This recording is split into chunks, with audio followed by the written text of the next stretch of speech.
모시겠습니다. 네, 안녕하십니까. 이성훈입니다. 예. 네. 일주일이 또 지났네요. 왜 이렇게 빨리빨리 지났죠? 예. 저는 월월월 뭐 수목금 뭐 이런 거 일주일이 그렇게밖에 안 되는 것 같습니다. 월요일 지나면 또 다시 월요일인데요. 예. 예. 오늘 무슨 얘기부터 할까요? 민노총? 민노총 말씀 아까 막 예. 하셨잖아요. 네. 와, 정말 저도 열받았어요. 네. 도대체 이게 민노총은 그렇다 치고 고용노동부가 그렇게 할 수 있다니. 아니 그 고용노동부 그거 저 윤석열 정부의 고용노동부 맞아요? 아직 문재인 정부의 고용노동부만 남아있나 보죠? 글쎄. 전 정권에서? 예. 상상할 수 없는데, 네. 제가 오늘 첫 번째는 뭐냐면, 네. 그럼에도 불구하고 어쨌든 윤 대통령이 3대 개혁을 한다고 그러지 않았습니까? 네. 노동개혁, 연금개혁, 교육개혁. 네. 이 개혁한다는 사람들은 다 맨날 다 똑같았어요. 정권 잡으면 다 개혁한다고 그랬어요. 한데 한 번도 해본 적이 없어요. 아무도 못했습니다. 그런데 이 노동개혁 관련해서 갑자기 하나씩 해내는 거예요. 말만이 아니더라. 이게 왜 그러냐면 민노총과의 어떤 전면전을 지금 선포를 했는데 네. 첫 번째가 뭐냐면 뒤통수를 한 대 딱 때렸다는 겁니다. 지금까지 사실 민노총이든 우리나라 노조에서 네. 노조 집행부들이 뭐 흥청망청 지네 마음대로 돈을 쓰고 또 지네들끼리 뭐 사실 어디다 돈을 쓰는지 알 수도 없는 건 사실 느낌으로 알고 있었거든요. 또 노조원들도. 예. 왜냐하면은 노조원들이 그 탈퇴를 할 때 아까 탈퇴 말씀하셨잖아요. 탈퇴를 할 때 노조원들이 탈퇴를 할 때 특히나 아니 노조 집행부 도대체 무슨 돈으로 그렇게 맨날 호의호식하냐 이런 얘기는 많이 있었어요. 그리고 막 예. 제보도 노동부의 얘기도 하고 근데 노동부 나 관행사 너네끼리 알아서 하는 거고 우리는 그것을 관리 감독할 책임이 없어. 책임이 없어요. 그 회계 장부만큼은 예. 단지 노동부가 이건 있대요. 이거 혹시 열람을 해주실 수 있으실까요? 하고 요청을 할 수 있는 거지. 네. 회계나 이런 거, 장부나 이런 것들을 관리 감독 차원에서 다오 할 수는 없었대요. 네, 네. 그런데 이번에 몇 가지가 또 드러난 겁니다. 아시아나 탈퇴나라든지 아까 아시아나 항공의 이 지부 아시아나 에어포트 죄송합니다. 전 지부장이 3억 7천만 원을 유흥비 탕진했다. 네. 이런 게 나오는데 도대체 노조가 어떻게 했나 봤더니 이걸 공개도 안 하고 늘 이렇게 해왔다는 겁니다. 그래서 네. 이번에 정부는 이런 관행을 깨겠다. 최소한 한 가지씩 하는데 일단 관행법을 만들기 전에 정부에서 왜 노조한테 지원을 하지 지금까지? 지원을 했다는 겁니다. 여러 가지 프로젝트 프로젝트 예. 형태로 해서. 그런데 실질적으로 얼마를 지원해서 그걸 제대로 썼는지에 대한 검증을 안 했다는 거예요. 그러니까 겁이 나서 못했지. 그렇죠. 그래서 지금 겁낼 거 없다. 하겠다. 정부 지원에 대해 아니 국민 세금으로 들어간 건데 정부에서 국민 세금이 어디로 간 것에 대해서 그것을 감사를 못하면 그게 말이 됩니까? 그러니까 그것부터 하겠다는 것을 선언했는데 예. 그것만이 아니죠. 이제부터는 제대로 법을 개정을 해서 노조 집행부가 노조원들한테 받은 돈을 어떻게 쓰는지도 사실은 노조원들이 알아야 된다는 거예요. 당연하죠.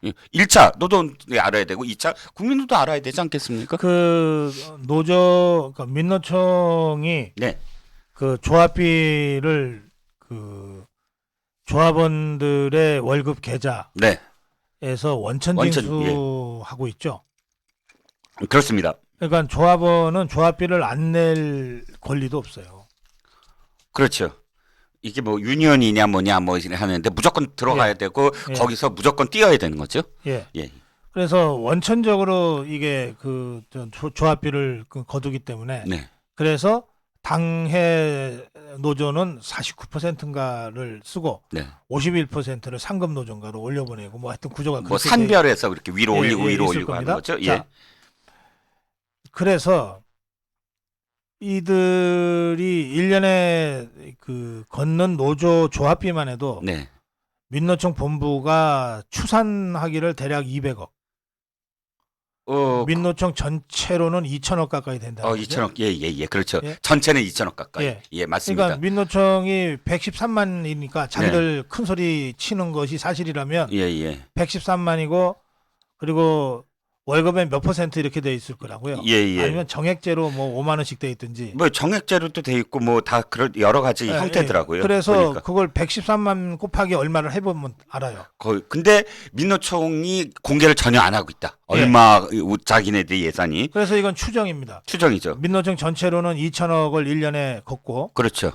그중에 민노총 본부가 한 200억을 상납받아서 쓰고 있다.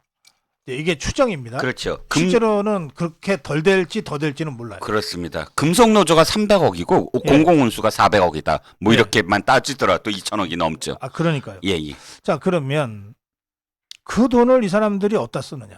그렇죠. 그 돈을. 예. 물론 이제 그 노조 전임자들한테 월급 주는데 쓴다 그러지만 전임자 몇 명 안 되거든요. 그렇죠. 그래서 저는 이 돈이 두 가지 쓰임새가 있을 거라고 보는 거죠. 하나는 어떤 거죠? 광우병 투쟁, 음흠. 세월호 투쟁, 음. 박근혜 대통령 탄핵 탄핵투쟁. 할 때 엄청난 자원이 투입되잖아요. 그렇죠. 전국에 수백 대의 이 버스가 동원이 되고 화물차가 동원이 되고 그 사람들 움직이면서 다 먹고 자고 하는 거니까 그게 다 비용 아닙니까? 그렇죠. 그 투쟁 비용으로 이 돈이 거의 대부분 상당히 많은 액이 쓰여졌을 것이다. 네.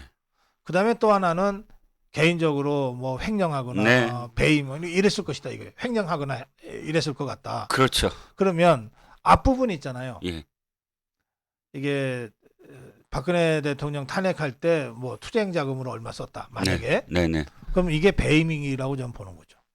배임이죠. 왜냐하면 예. 노조원들을 위한 예. 그런 이 돈이잖아요. 노조원들 월급에서 떼고 첫 번째 예. 목적에 해당되지도 않은 돈을 그렇죠. 자기네들 마음대로 노조원에 손해를 끼치는 거 아니에요. 예. 노조원들의 이익과 노조원들의 권리를 위해서 쓴 게 아니기 때문에. 그렇죠. 예, 맞습니다. 예, 그러니까 노동조합법상 노조의 목적에 부합하지 않는데 돈을 썼다면 네. 그거 자체가 배임이잖아요. 배임이죠.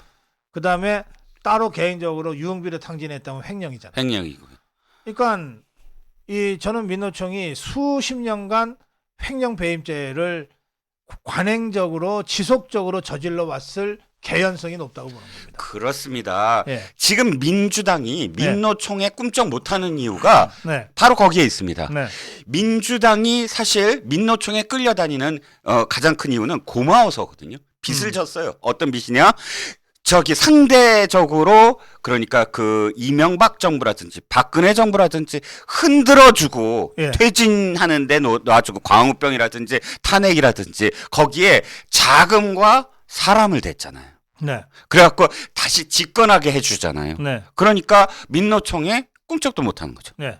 바로 그런 서로 유착 관계가 형성이 됐는데 그러니까 돈을 어떻게 썼는지 네. 뭐 그런 그런 좌파 정권이 그거를 들여다보겠어요? 너네 그런 거 하지 마. 눈 감어. 이렇게 지금까지 관행으로 만들어 왔던 거죠. 그래서 저는 네. 이번에 이 회계장부 투명성, 노조 회계 투명성이죠. 네네. 이것을 겨냥한 것은 이건 정말로 신의 한 수다. 그렇죠. 예, 전 그렇게 평가합니다. 노조원들이 일단 알게 되면 네. 민노총의 실체를 알게 되잖아요. 예. 그리고 MZ 세대는 아니 정권 투쟁을 왜 해? 정치 투쟁을 왜 해? 우리의 권리를 위해서 해야 되잖아. 네. 라고 생각을 하고 그 노조 집행부의 투명성에 대해서 지금 요구를 하고 있는 상황입니다. 그렇죠. 그걸 정부가 만들어준다는 거죠. 예. 이 대목에서 네. 그 외국 사례 좋아하는 사람들 있잖아요. 아, 그렇죠. 늘. 예, 그분들을 위해서 외국 사례 좀 소개해 주세요. 미국 같은 경우 보니까 25만 달러 이상의 그런 그 조합비를 운영하는 노조는 무조건 미국 정부의 그 노동부에 25만 달러? 예. 그 너무 큰 돈이라고 생각할지 모르니까 우리 돈으로 환산해서 3억 정도 됩니다. 3억 정도 되죠. 예. 예. 고맙습니다. 미국에서 3억 25만 달러 엄청 큰 돈이거든요. 예. 그러니까 그 정도의 조합비를 쓰는 것은 이건 무지무지 큰 조직이기 때문에 회계 투명해야 된다. 이렇게 이제 보는 거예요. 그래서 정부 노동부에 제출을 해야 된다. 회계 예. 장부를. 그러니까 우리나라는 뭐 미국보다 경제 사이즈나 여러 가지가 작기 때문에 기준을 더 낮춰야 되지만 네. 그러나 어쨌든 뭐 미국처럼만 하자 그래도 3억 이상 이 조합비 쓰는 게 한둘입니까? 민노총의 대부분의 노조가 3억 이상 쓸 텐데. 아, 그럼요. 3억이 뭡니까? 예. 그보다 더 어마어마하죠. 네. 자, 그다음에 영국 같은 경우는 인증관이라 그래서 관자 붙으니까 관리잖아요. 정부의 어떤 그 관리입니다. 네. 인증관에게 연차 보고서를 꼭 제출하게 돼 있고요. 프랑스 같은 경우는 이건 정부에 이렇게 제출할 의무는 없는데 자격증 회계 전문으로 회계에 관련된 자격증이 있는 조합원을 감사로 선임해서 그 감사에 책임을 지어준다. 이 라는 지금 겁니다. 저 민노총은 네. 회계 감사를 자기들끼리 하는데 네. 내부에서 하죠. 내부죠. 그렇죠. 내부죠. 왜 감사의 어떤 저기가 아니라 왜 자기네들이 집행위원장 어쩌고 저쩌고 하는 그 직책 중에 하나가 너 감사해 하고 감투 하나 주고 하는 거죠. 그러니까 웬만한 기업들 다 외부 회계 법인으로부터 감사를 받는 게 의무화돼 있잖아요. 의무화돼 있죠. 어떤 조직이든. 아니 솔직히 말씀드리면 우리 동네 친구들끼리나 동창들 이렇게 어떤 모임이 있으면 예. 그거 갖고 돈은 어떻게 썼니? 갖고도 사실은 굉장히 말이 많잖아요. 그러면 그래서 연말 되면 감사를 맡은 친구가 그거를 어떻게 투명하게 하느냐 이게 굉장히 관건입니다. 네.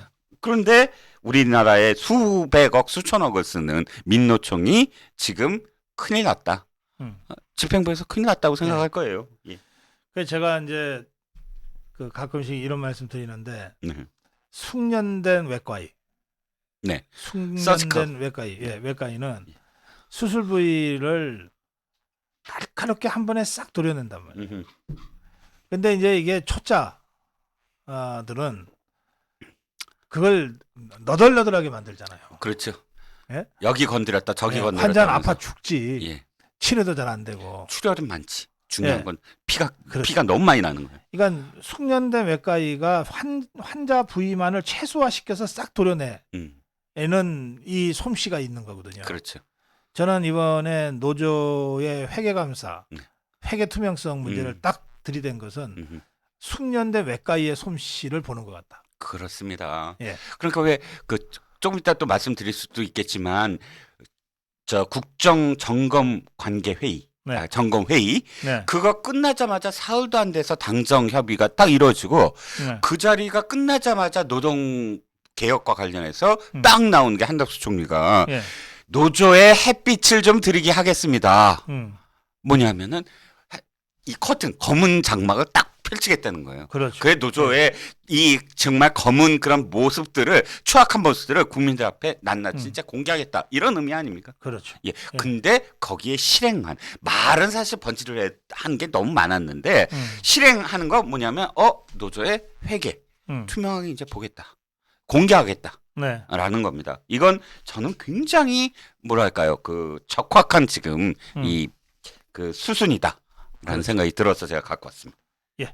자, 그러면 이 민노총의 회계 투명성 문제를 둘러싼 앞으로의 이 전선 형성. 이건 민노총도요. 이게 자신들의 최대 약점이라는 걸 자기들이 알 거예요. 아 그럼요.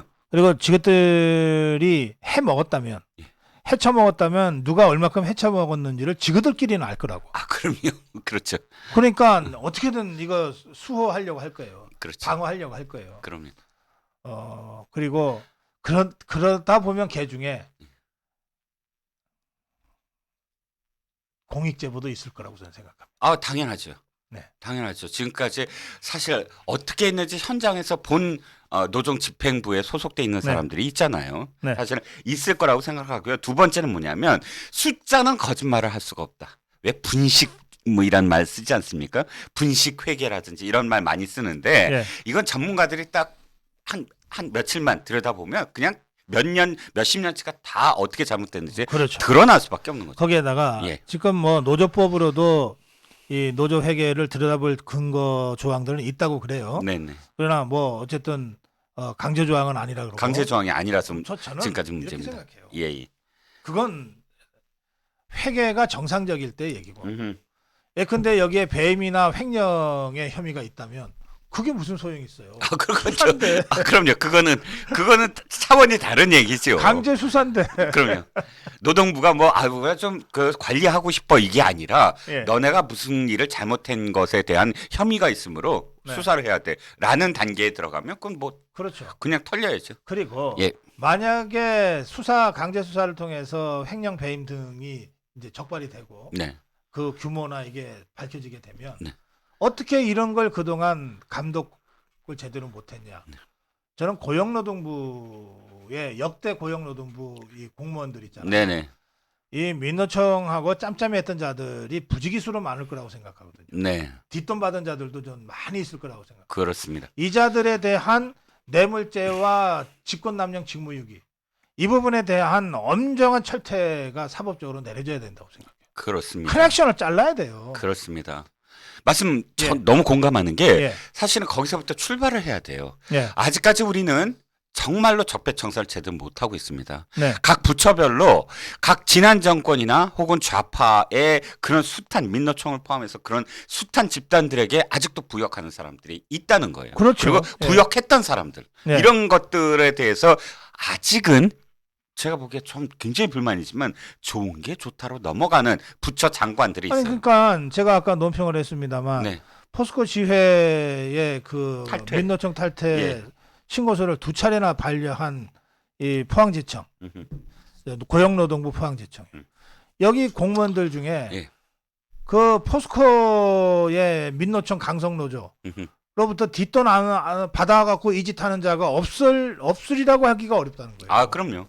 상식적으로 이해가 가지 예. 않는 상황이니까요. 그러니까. 예. 예. 그래서 이 커넥션까지 완전히 드러내는 전반적인 수사가 불가피해질 수 있다. 네. 일단 그렇게 저는 보고요. 네. 그 문제까지를 염두에 두고 민노총 회계 투명성 문제를 다뤄야 된다. 그렇죠. 그렇게 정리해 놓겠습니다. 네. 자, 다음으로 가겠습니다. 오늘 진짜 뜨거운 뉴스 중에 하나는 네. 그 국민의힘 전대룰 예. 100% 당원 투표 예. 그리고 결선 투표제 도입 예. 이건데요. 예. 우리 댓글창도 처음부터 그 문제로 굉장히 뜨거웠습니다. 예. 어떻게 보십니까? 아니 저는 어쨌든 왜 뜨거운지 잘 모르겠는데요. 예, 너무 당연한 거 아니에요? 너무 당연해요. 예. 이 그 너무 당연한 걸 왜 십몇 년 동안에 그걸 안 했지?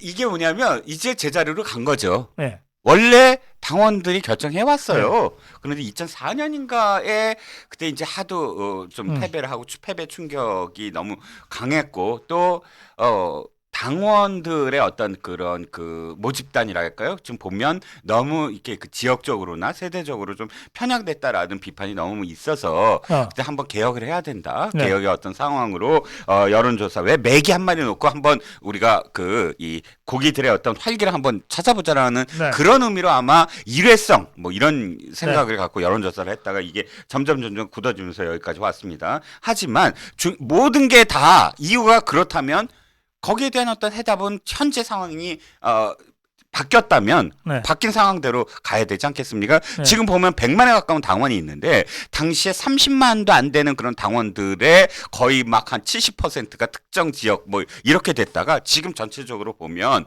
그런 특정 지역에 몰리지 않아요. 굉장히 다양하고 또 세대별로도 20, 30, 40이 약 한 30% 가까이 지금 늘어났습니다. 네. 그러면 우리가 굳이 우리한테 없었던 세대나 지역의 사람들의 의견을 묻기 위해서 여론조사를 할 이유가 없다라는 그런 생각도 들고요. 그리고 결선 투표제는 어떻게 보세요? 결선 투표제 저는 아주 묘수였다고 생각을 해요. 예. 왜 지금 사실 그 뭐 몇 퍼센트라도 한 표라도 앞서면 무조건 뭐 우승, 그러니까 당 대표가 되잖아요. 네. 그게 아니라 정확하게 한번 마지막까지 가려보자. 그리고 또 진짜 안 되는. 정말 용납할 수 없는 그런 상황을 미연에 방지할 수 있는 그게 왜 나쁩니까? 당연히 지금은 일상이 아니다. 지금 대통령이 하려고 하는 국정 운영을 제대로 하게 만드는 정당이 돼야 된다라는 그런 인식이 있다면 저는 이 두 가지 다 당연히 지금 그 당연한 것이고 또 한 가지는 2주 정도 지금 우리가 저 100% 얘기가 좀 뜨거워졌었어요. 네. 그런데 그 2주 동안 정말 좌파들은 별의별 이야기를 다 하면서 지네들은 사실 그렇게 안 해왔거든요. 네. 지네들이 무슨 여론조사를 해갖고 뭐 50% 해봤던 정당입니까? 무슨 대의원 어쩌고저쩌고 하면서 다 간선만 했던 정당이에요. 그러니까 내가 얘기하는 게 그래. 야 여론조사를 지금까지 했던 정당이 그런 비판을 하면 내가 받아들이겠어.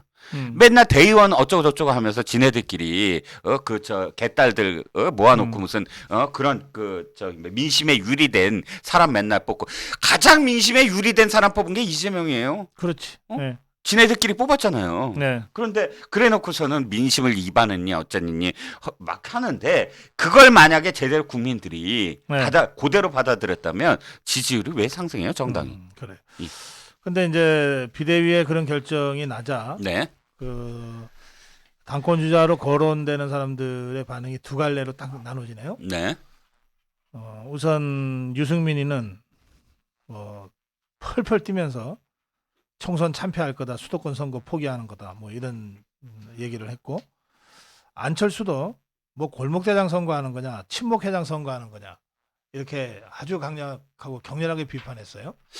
일단 유승민은 수도권에 참패한다라는 이유의 근거가 뭔가요? 그러니까 자기가 만약 되면 수도권에 되는 건가요? 무슨 그렇다는 얘기냐면 거지. 아니 그게 이해가 안 가는 게 아니 유승민 이라는 자가 지금 이 모양 이 꼴이 된 게 뭐냐면 이거거든요. 일단 착각과 환상과 오만 그리고 마지막 오만이 뭐냐면 예. 자기가 굳이 그렇게 쉽게 언제나 살아왔던 자가 그 이 TK를 버리고 갑자기 또 뭐 경기도로 뛰어들어서 그럼 경기도에 자기가 그렇게 수도권에 상징처럼 느껴졌다면 경기도 경선에서 왜 떨어집니까? 경기도 당원들이 왜 안 뽑아줍니까? 아니, 그건 50대 50이었어요. 아니 그 여론조사까지도 마찬가지. 그리고 김원혜가 현역 프리미엄 현역 디스어드번티지 페널티를 먹고 들어갔어요. 그렇죠. 예. 예. 그럼에도 불구하고 어쨌든 받아들여지지 않았잖아요. 예. 근데 무슨 근거로 내가 되면 수도권에서 돼? 그리고 자기가 합리적이다 그러는데 뭘 갖고 합리적이다?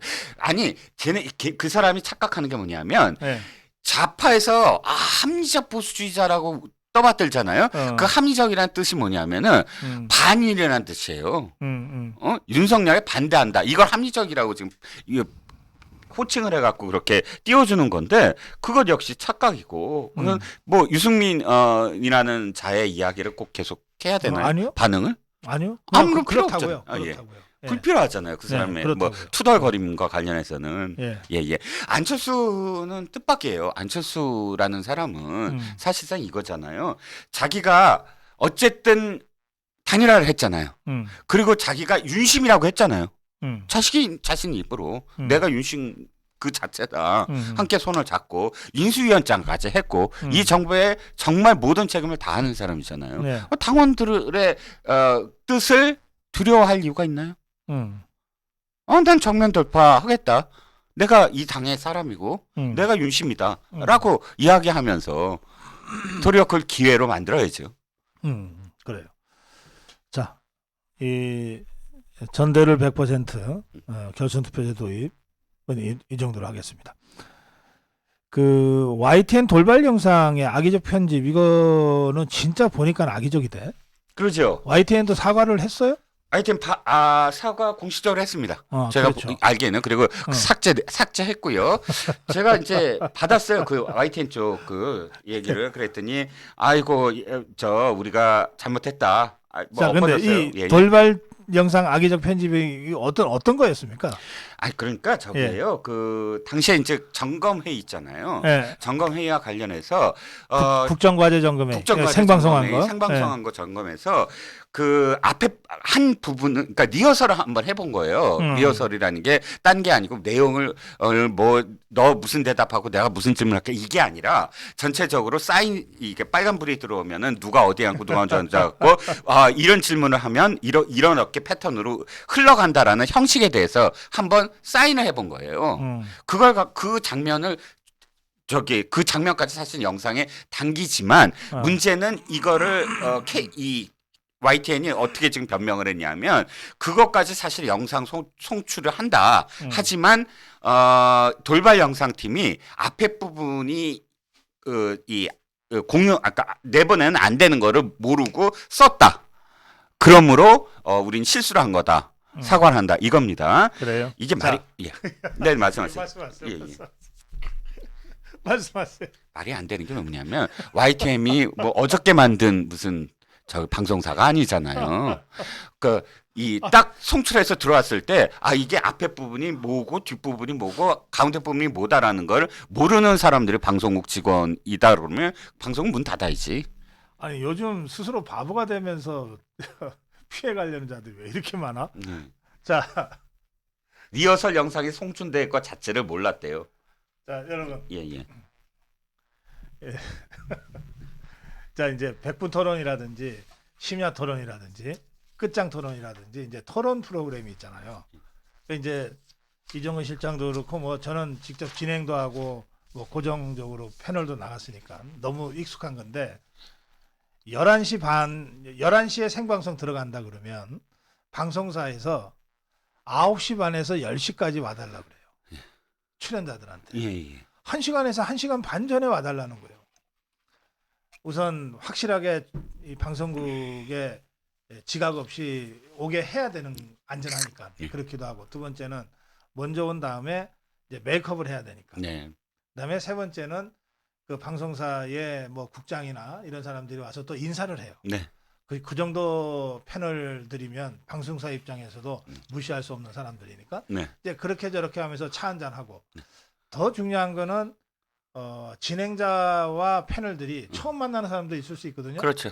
그때 그 사전 티타임 시간을 통해서 서로 인사도 하고 안면도 나누고 뭐 명함도 주고받고 그러면서 덕담도 한두 마디씩 가볍게 하면서 분위기를 사전에 약간 고조시키는 거예요. 네. 마치 음식에 에피타이저 먹듯이 그렇게 하는 거예요. 그걸 하기 위해서 최소한 1시간 전에는 방송국에 도착해 주십시오 이러거든요. 네네. 자, 그럼 도착을 해요. 네. 그러고 나면 이제 티타임을 한 다음에 보통 말이에요. 보통 25분에서 30분 사이에 네. 방송 시작이 11시면은 10시 30분에서 10시 35분쯤에 네. 다 스튜디오로 네, 들어가야죠. 들어와 주십시오라고 예. 한다고요. 예. PD들이 와서 안내를 해요. 네네. 작가들이. 그러면 이제 뭐 우리는 손님이니까 가야 되잖아요. 네.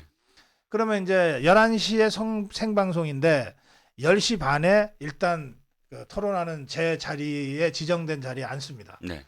또 진행자도 앉아요. 다른 패널도 앉아요. 네. 그게 리허설입니다. 네네네. 전문 방송인들도 리허설을 해요. 네네. 그럼 뭘 갖고 하냐 그러면 네. 자, 큐 갑니다 하고 이제 짜자짱 노래 나온 다음에 그다음에 진행자 멘트가 먼저 있어야 되잖아요. 네. 그러니까 진행자 큐 한단 말이에요. 그러면 진행자가 자기가 오늘 할 거를 다 읽지를 않고 예. 이 그냥 사람은 프롬프트 갖고 하는데 그렇죠. 네, 여러분 안녕하세요. 안녕하십니까? 뭐 이런 식으로 해. 예. 그러고 난 다음에 1번 카메라 1번 패널, 2번 카메라, 2번 패널 괜찮죠? 잠깐 한 마이크 마디씩 테스트 하게 해주세요. 한 마디씩 하세요. 고성국 박사님 오늘 기분 괜찮으신가요? 네, 괜찮습니다. 이런 게 리허설이에요. 네네. 이렇게 해서 한 5분에서 10분 정도를 점검을 해. 네네. 자기들 늘 하는 방송 장비지만 네네. 혹시 음향에 문제가 없는지, 네, 그렇습니다. 카메라는 잘 잡히는지, 네. 그러면서 그 과정에 조명을 계속 조정하죠. 네네. 이렇게 다 해놓고 나서 이제 그러면 10시 한 45분쯤 되죠. 네. 그럼 그때부터 11시까지 15분 동안 자 이제 리허설 끝났으니까 화장실 가실 분 가시고 네. 그리고 잠깐 뭐 쉬셨다가 저희들이 모시러 가겠습니다. 이렇게 되는 거예요.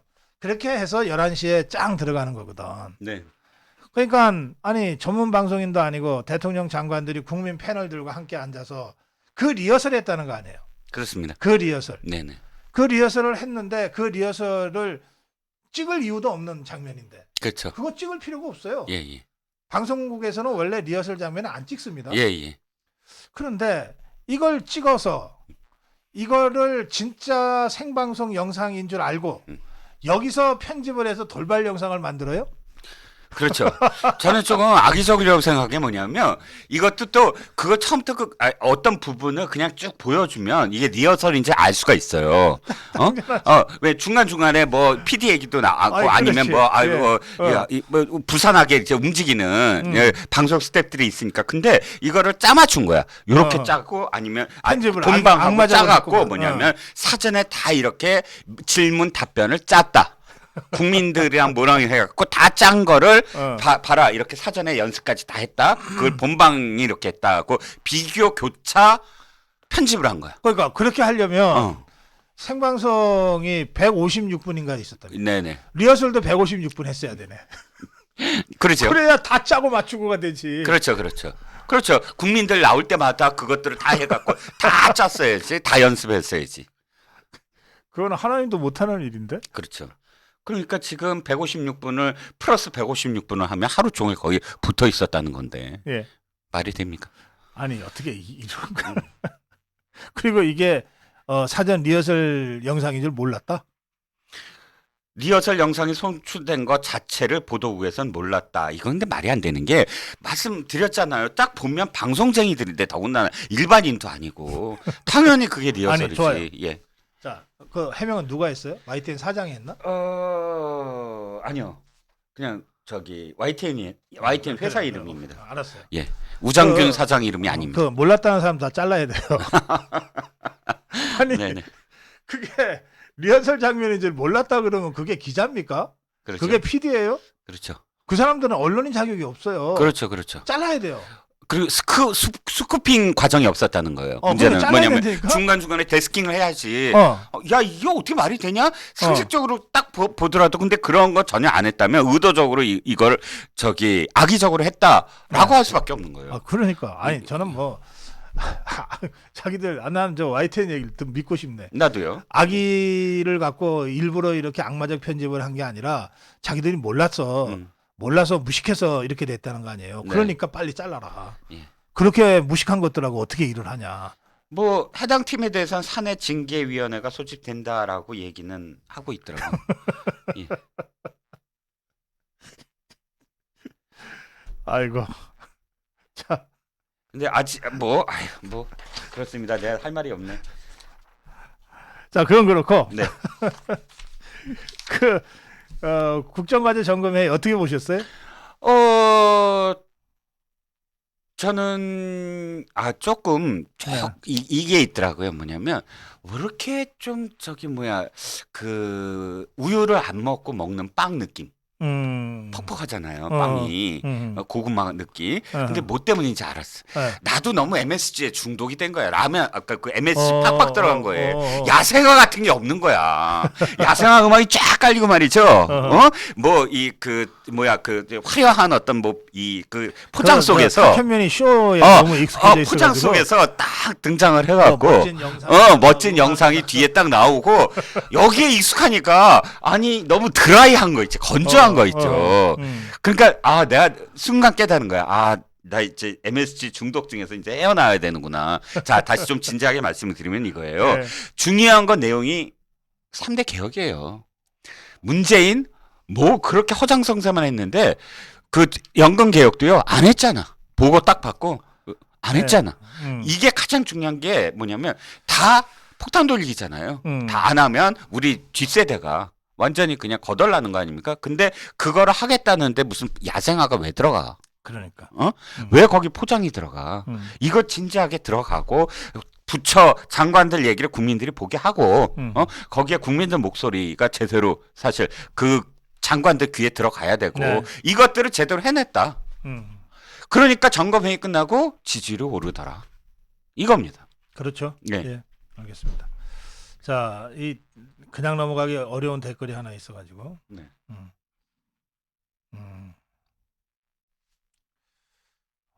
너무 많이 호수김님이 저는 요즘 고 박사님 패딩 입고 다니면서 엄청 환영받아요. 고성국 TV 로고가 대박이에요. 어허. 여기 로고 있죠. 예, 예. 드렸죠. 아니요. 안 주셨는데. 우리 패널들한테 패널들한테 드린 줄 알아요. 자, 드릴게요. 네네. 네, 너무 빨리 대답이 나왔어. 패딩 이전에 티셔츠 주문한 택배가 안 오니 빨리 보내주세요. 그러셨어요. 여기 국화꽃 당신님이 댓글을 달아주셨어요. 얼른 고성범 본부장한테 전화해 보세요. 네? 예, 그래요. 예. 그리고 또 8409에 1640이 우리 그 티셔츠 패딩 주문받는 PD 전화거든요. 네, 글로 전화하시면 좋겠습니다. 예. 네, 우리 스패너께서 저보다 더 잘하시네요. 고맙습니다. 자, 진짜 패딩 안 드렸어요? 네. 네, 나가서 우리 남아 있는 거 있는지 한번 보겠습니다. 알겠습니다. 이것도 내가 고성범 본부장한테 야단 맞을 것 같은데. 그럴 분위기인데요 지금. 자, 예. 다음으로 가겠습니다. 네. 이 국가 통계 조작이 있었던 것 같습니다. 네. 아 정말. 예. 국가 통계 조작. 기가 막힙니다. 네. 도량형이라는 거 아시죠? 도량형. 예. 도량형, 예. 도량형이라는 게 미터, 척, 뭐 센티미터, 뭐 킬로그램 네. 이런 것들을 통일해야만 한다. 음. 굉장히 중요하잖아요. 그렇습니다. 우리가 숫자를 서로 공유하는데 그 숫자를 공유하지 아니하면 나는 이만큼이 뭐 10m고 나는 요만큼이 10m다. 그러면 함께 살 수가 있을까요? 예. 불가능합니다. 그렇기 때문에 그 옛날에 사람들도 국가가 생겨났을 때 제일 먼저 하는 일이 도량형을 통일하는 일이다. 숫자를 전부 다 통일하는 일이다라는 겁니다. 그런데 이 숫자를 건드리기 시작하고 숫자를 포장하기 시작하고 숫자를 거짓하기 시작하면 그것은 곧바로 멸망의 지름길입니다. 그렇죠. 예. 그런데 그걸 문재인은 아주 떳떳하게 자행을 했다는 것이죠. 그 도량형 말씀하시니까 네. 이 전 세계에서 이 도량형이죠. 이 도량형을 최초로 통일한 사람이 진시황이죠. 진시황입니다. 예, 예. 근데 진시황이 이 도량형을 통일할 때 진시황의 절대 권력으로도 무지 어려웠어요. 어렵죠. 오래된 관습을 이걸 고쳐야 되니까. 그렇죠.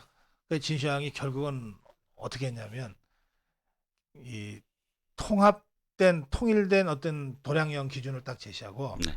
그거 안 따르면 다 죽여버렸어. 예. 국가 통계 조작하는 자들 다 죽여야 돼. 진시황이 그렇게 얘기한 거예요. 예. 예. 진시황 얘기였죠. 진시황 얘기. 하지만 그게 교훈입니다. 예. 왜냐하면 그게 무너지면 국가가 무너지는 거고 국민들의 민심이 이반되기 시작하고 신뢰를 잃어버리는 거거든요. 네. 그것을 문재인은 자행했다는 겁니다. 그리고 또 사실은 그때 우리가 거의 짐작을 했는데 우리는 완전히 폭군의 그런 세상에 살았기 때문에 그 아무도 사실 우리 지금의 여당 이 국민의힘이 제대로 역할을 못한 거예요. 네. 정말 죽는 한이 있더라도 너네 이렇게 했지 조작을 했지 하고 사실 국민들한테 실상을 알렸어야 됐는데 뻔히 알면서도 못했습니다. 당시 기억하시잖아요. 그러니까 통계청장 그냥 날려버렸잖아요. 그렇지. 예. 통계청장이 이임시 때 이런 말을 했잖아요. 통계는 조작하면 안 된다. 네. 응? 그런데 또 이 취임하는 통계청장은 이렇게 얘기했잖아요. 정책에 도움이 되는 정부에 도움이 되는 통계를 만들겠다고? 좋은 통계를 만들겠다고. 몸에 좋은 통계를 몸에 좋은 약을 만들겠다고. 그자가 통계학자도 아니에요. 아니 무슨 약장수 아닙니까? 그렇죠. 왜 만병통치 약장수 하는 그런 행태입니다. 네. 아 몸에 좋은 약을 만들어 드릴게요. 라는 얘기랑 뭐가 다릅니까? 예, 그래서 네. 이 문제는 뭐 감사원 감사를 거쳐서 저는 검찰 수사가 들어간다고 보는데 네. 여기에 이자들이 정말 국민 모두가 다 분노할 통계 조작도 저질렀어요. 네. 부동산 통계 조작. 아 그렇죠. 3대 통계 조작을 했습니다. 예. 소득, 고용, 그러니까 일자리 부분, 그 다음에 부동산 관련해서 맞습니다. 이 부동산 통계 조작은 이건 김현미라는 자가 국회에서 네. 이 거짓말까지 했기 때문에 정말 빼박 증거들이 있는 겁니다. 그렇습니다. 이와 관련해서 원희룡 장관이 이 부동산 통계 조작이야말로 국정농단이다. 그렇습니다. 예, 그리고 적극 협조하겠다 그랬는데 예. 우선 그 부동산 통계 조작은 원희룡 장관이 장관으로 부임하기 전 문재인 좌파 정권 하에 국토교통부 산하 그 공무원들이 저지른 일 아니겠습니까? 그렇습니다. 예. 그러니까 원희룡 장관이 지금 오늘 국정농단이다 하면서 그걸 파헤치겠다고 한 건 좀 뒤늦었지만 두 가지입니다. 하나는 아까 고용노동부 얘기했잖아요. 네네. 고용노동부의 이 적폐를 드러내야 된다. 이번에는 국토부입니다. 국토부가 지금 이 전 정권에서 통계를 조작한 그런 공무원들을 드러내겠다라는 것이고 이게 저는 발판이 돼서 엄청나게 많습니다. 교육부 관리들 중에 정말 이념도 아무 생각도 없으면서도 좌파에 복무하는 수많은 공무원들 있습니다. 제가 박근혜 정부 때 실제로 부딪혀 봤고요. 어. 또 문체부도 마찬가지입니다. 어. 문체부도 지금 지난 정권의 어떠어떠한 상황에 대해서 그대로 지금 그 문체부 장관한테도 들어갔지만 문체부 장관 솔직히 말씀드리면 박병훈 장관 일 안 하고 있어요. 일 안 하고 있어요. 누군지도 다 아는데도 불구하고 좋은 게 좋은 거다. 이런 식으로 지금 아, 그래요? 예. 그 아무런 움직임이 없는데 지금 이 두 개 부처가 사실 하나씩 드러나고 있잖아요. 특히나 둘 다 일치되는 게 있습니다. 숫자. 아까 그 고용노동부도 사실은 숫자와 관련된 부분이고 이것도 그렇죠. 숫자에 관련된 부분입니다. 이런 것들은 직접적으로 국민들이 느낄 수밖에 없는 문제고 그래요. 피부에 그래서 이것이 시발점이 돼서 다른 부처들도 사실은 동참해야 된다라고 생각을 합니다. 그 방통위원회도 그 너무 많죠. 어마어마하죠.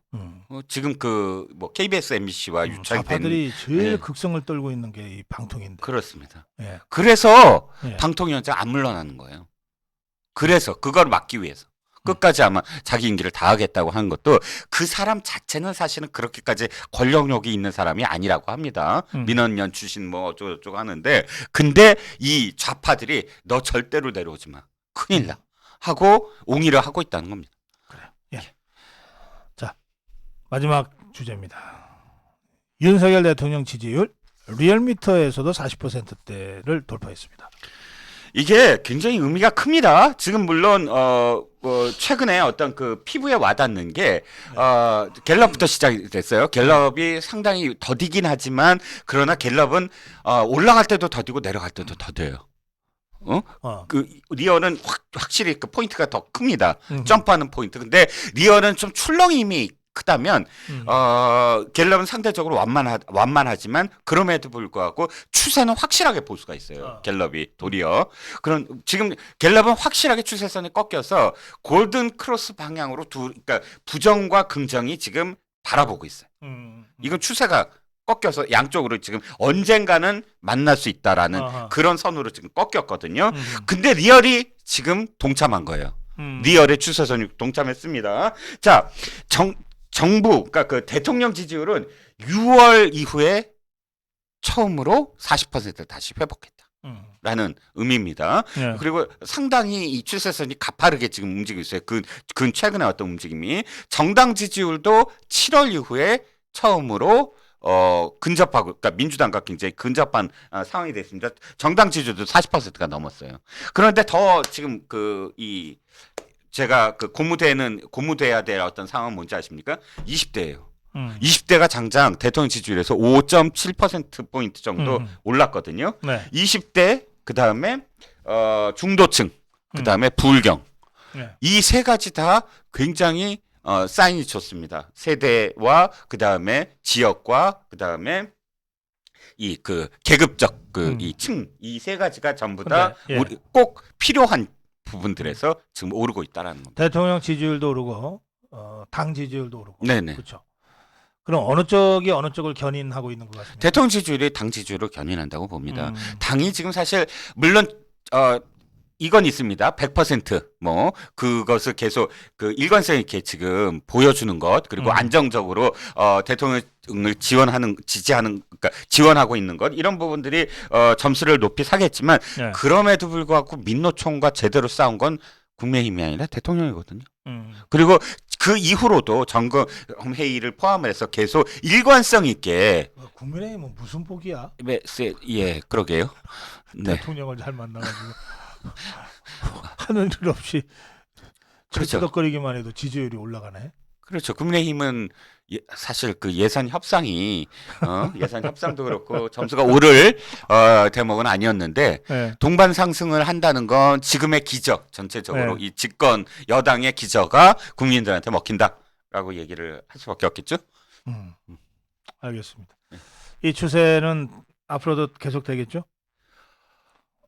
그렇습니다. 왜냐하면 계속 이어져요.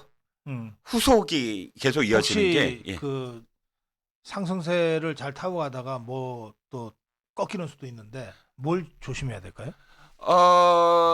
일단 첫 번째는 네거티브는 안 먹힌다라는 게 드러났어요.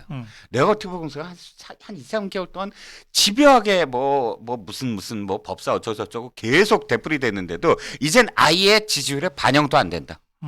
최근 들어서 또 뭐 얘기했잖아요. 김종대라는 자가 또 그 유튜브에 나와갖고 뭐 특종이니 뭐니 하면서 근데 CR도 안 먹히더라.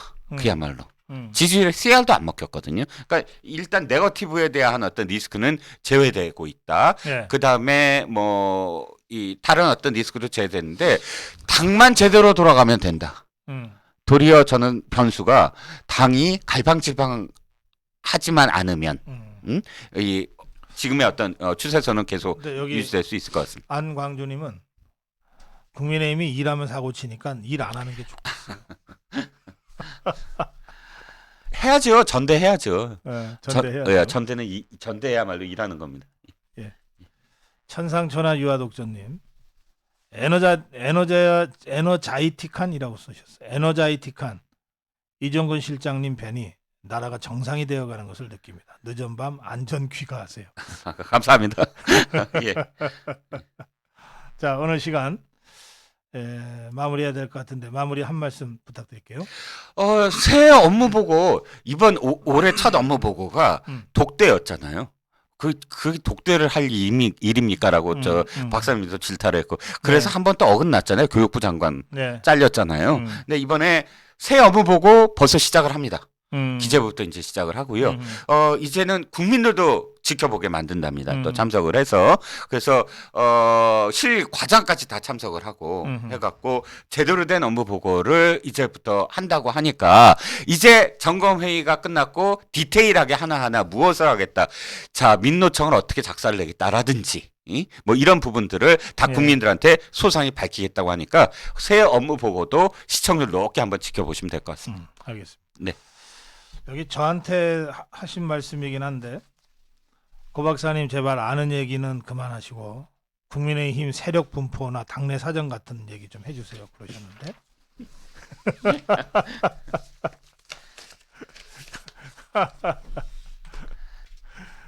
저 잘 몰라요. 자, 오늘 이정근 실장과 함께했습니다. 용진단이었습니다. 고맙습니다. 감사합니다. 예. 예.